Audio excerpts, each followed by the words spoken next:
Hello students, I hope you are doing fine. जो हमारा supplementary reading का snapshot book का फर्स्ट चैप्टर है उसका नाम है the summer of the beautiful white horse and it is written by William Saroyan. Now ये जो स्टोरी है it is about two poor Armenian boys जो गार्गोलियन ट्राइब से बिलोंग करते होते हैं। नाउ ये ट्राइब जो होती है ये पॉपुलर होती है इनकी ट्रूथ एंड ऑनेस्टी के लिए। ये ट्राइब के ट्रूथ एंड ऑनेस्टी हॉलमार्क्स होते हैं। जो ये स्टोरी होती है वो स्टार्ट होती है डिस्क्रिप्शन जो एरम देते हैं। वो ये बताते हैं कि जब वो 9 साल के थे तब एक सुबह क्या होता है, एक सुबह वो उठते हैं एंड विंडो के बाहर देखते हैं तो वो क्या देखते हैं, उनके कज़न मुराद को देखते हैं और वहाँ पे वो देख के एकदम एस्टॉनिश हो जाते हैं, सरप्राइज हो जाते हैं।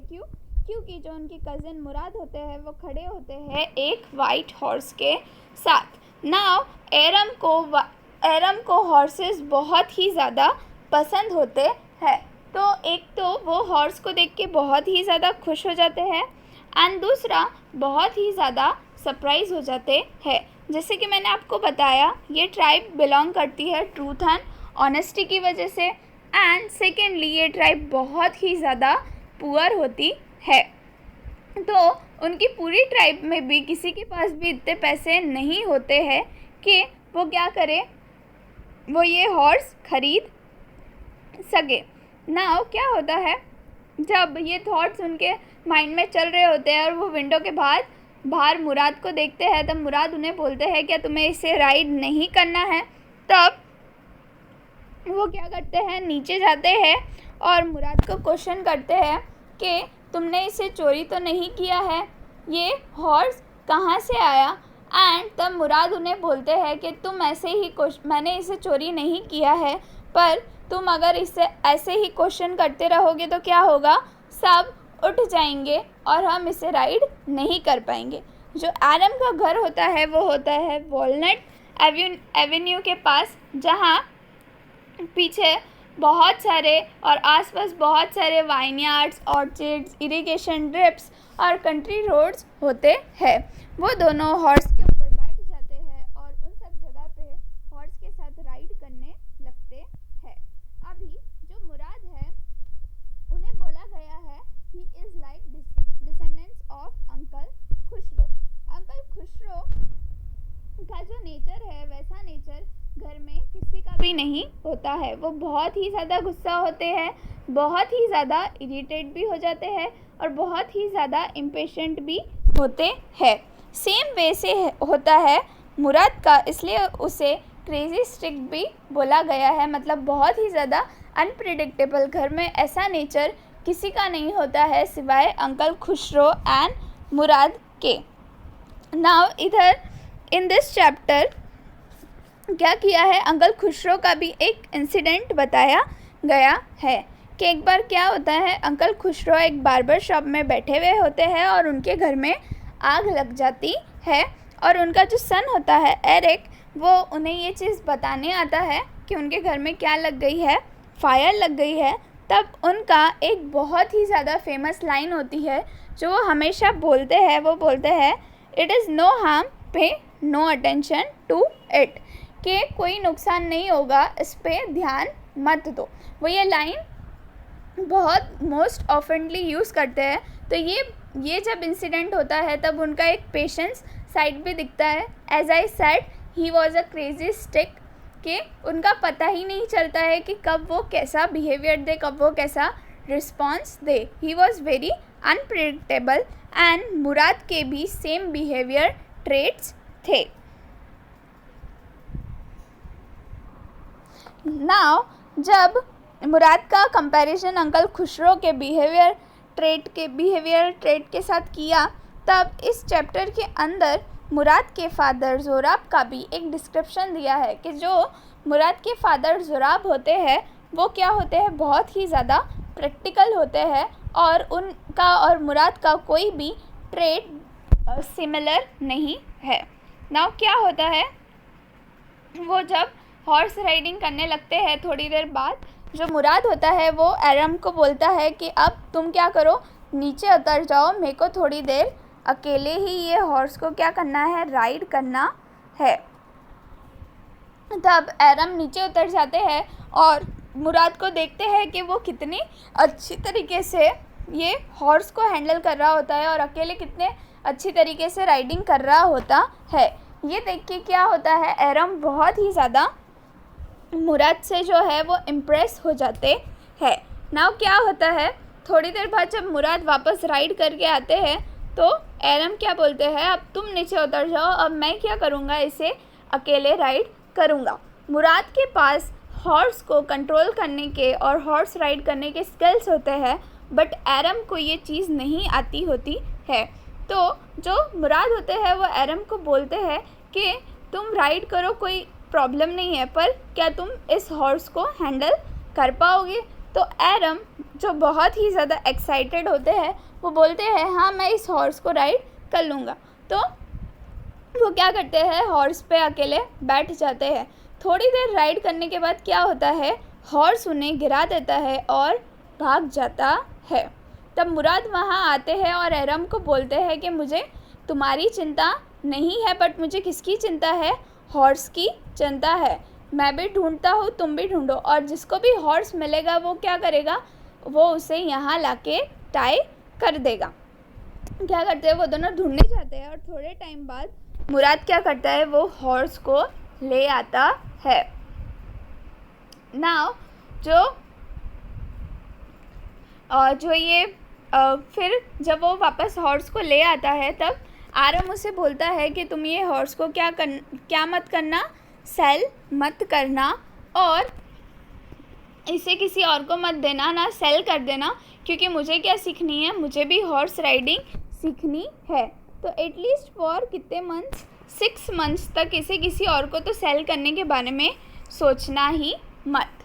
तो जो मुराद होता है वो बोलता है कि ठीक है, मैं इसे अभी तो किसी को वैसे भी सेल नहीं कर रहा हूँ। तो उन लोगों का ये रोज़ का सुबह शेड्यूल हो जाता है, वो लोग रोज़ सुबह हॉर्स राइडिंग पे जाने लगते हैं। एक रोज़ क्या होता है, उनके घर में 2 विज़िटर्स आते हैं। सबसे पहले होते हैं अंकल खुशरो, जो ऐसे ही विज़िट करने आए होते हैं, और दूसरे होते हैं जॉन ब्रायो। नाउ क्या होता है, जब अंकल खुशरो और जॉन ब्रायो का इंटरेक्शन होता है तब वो क्या बताते हैं, जॉन ब्रायो, कि मेरा एक हॉर्स क्या हो गया है, कहीं गुम गया है, कहीं चला गया है और मुझे बहुत दिनों से नहीं मिल रहा है। जब एरम ये कन्वर्सेशन सुन लेते हैं तो वो जल्दी से जाके ये चीज़ मुराद को बताने के लिए जाते हैं। तो वो क्या देखते हैं, जो मुराद होता है वो एक ट्री के नीचे बैठा हुआ होता है और एक रॉबिन, एक बर्ड होता है, उसके पैर में, उसकी जो फीट होती है वहाँ चोट लगी होती है, तो उसको वो हेल्प कर रहा होता है। तो ये देख के एरम बहुत ही ज़्यादा इम्प्रेस हो जाते हैं कि मुराद बहुत ही ज़्यादा क्या है, एनिमल लवर है, कैसे वो हॉर्स को भी अच्छे से हैंडल कर लेता है और कैसे अभी एक छोटे बर्ड की हेल्प कर रहा है। जब एरम जाके पूरी बात मुराद को बताते हैं तो मुराद उन्हें बोलते हैं कि क्या करना है, अब क्या करेंगे हम। तब एरम बोलते हैं कि अभी तुम इसे मत सेल करो या अभी तुम इसे मत बेचो, और वो दोनों ये बात छुपी हुई ही रहने देते हैं और नहीं बताते हैं कि ये जो वाइट हॉर्स है ये एरम और मुराद के पास है। एक दिन क्या होता है, जॉन ब्रायो उन दोनों को राइड करते हुए वो हॉर्स पे देख लेते हैं। तब वो क्या बोलते हैं, ये तो एकदम मेरे हॉर्स जैसा ही है। फिर जॉन ब्रायो चेक करने लगते हैं। जब वो पास आके चेक करते हैं तो वो ये बोलते हैं कि अगर तुम गाल्गोनियन ट्राइब से नहीं बिलोंग करते होते और मैं तुम्हारी फैमिली को नहीं जानता होता तो ये मान ही नहीं सकता था कि ये मेरा हॉर्स नहीं है। वो ऐसे क्यों बोलते हैं, क्योंकि ये ट्राइब बहुत ही ज़्यादा अपनी ऑनेस्टी एंड ट्रूथ के लिए बिलोंग करती है। तो जॉन ब्रायो को बहुत ही ज़्यादा यकीन था कि ये लोग कभी चोरी नहीं कर सकते, ना झूठ बोल सकते हैं। जब वो लोग ये बात सुनते हैं तो एक तो वो थोड़ा बहुत डर जाते हैं और दूसरा उनको ये रियलाइजेशन भी होता है कि जो उनकी ट्राइब है, जो जानी जाती है फॉर ट्रूथ एंड ऑनेस्टी, वो ट्रूथ एंड ऑनेस्टी वो लोग कितना बिलीव करते हैं। सो क्या होता है फिर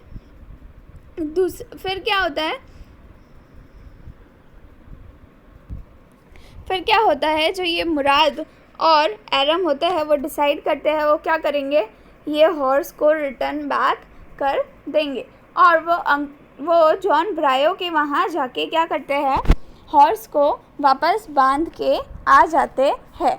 जो मुराद होता है वो लास्ट बिड करता है हॉर्स को गुड बाय, उसके ऊपर पैट करके उसको बाय बोलता है। नाउ देन क्या होता है, जॉन ब्रायो जब वापस आते हैं उनके घर पे एज ए विजिटर, तब वो अंकल खुसरो को बताते हैं कि उन्हें उनका खोया हुआ हॉर्स वापस मिल गया है।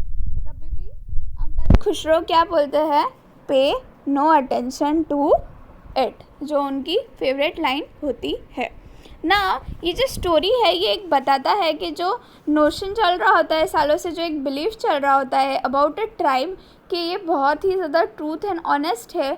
बहुत ही सालों से जो बिलीफ्स चल रहे होते हैं उनको जो न्यू जनरेशन होती है वो कहीं ना कहीं एरम और मुराद चेंज कर देते हैं। वो ये बात छुपाते हैं कि ये जो हॉर्स है वो हमारे पास है, जो घुमा हुआ हॉर्स था वो किसे मिल गया है, हमें मिल गया है। और उन्होंने वो बात छुपाई और नहीं बोली। शायद जो जॉन ब्रायो थे, अगर उनका एनकाउंटर उनके साथ नहीं होता और जॉन ब्रायो हॉर्स नहीं देखते, तो शायद एरम और मुराद हॉर्स इतना जल्दी रिटर्न नहीं करते। और इस चैप्टर में से एक बहुत ही इम्पोर्टेंट क्वेश्चन आता है, वो होता है, did the boys return the horse because they were consign stricken और बिकॉज दे वेर अफ्रेड, कि वो हॉर्स वापस रिटर्न बैक क्यों करते हैं, क्योंकि उनको ट्राइब की वजह से करते हैं, क्योंकि उनकी ट्राइब बहुत ही ट्रूथ एंड ऑनेस्टी के वजह से जानी जाती है, या वो डर जाते हैं इसलिए वो हॉर्स को वापस रिटर्न बैक करते हैं।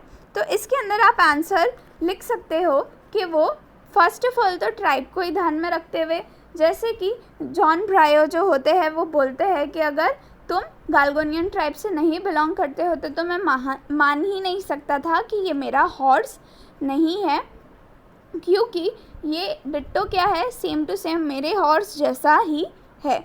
और दूसरा, वो थोड़ा डर भी जाते हैं क्योंकि जॉन ब्रायो उनकी फैमिली को बहुत अच्छी तरह से जानते होते हैं, उनको बहुत अच्छे तरह से जानते होते हैं।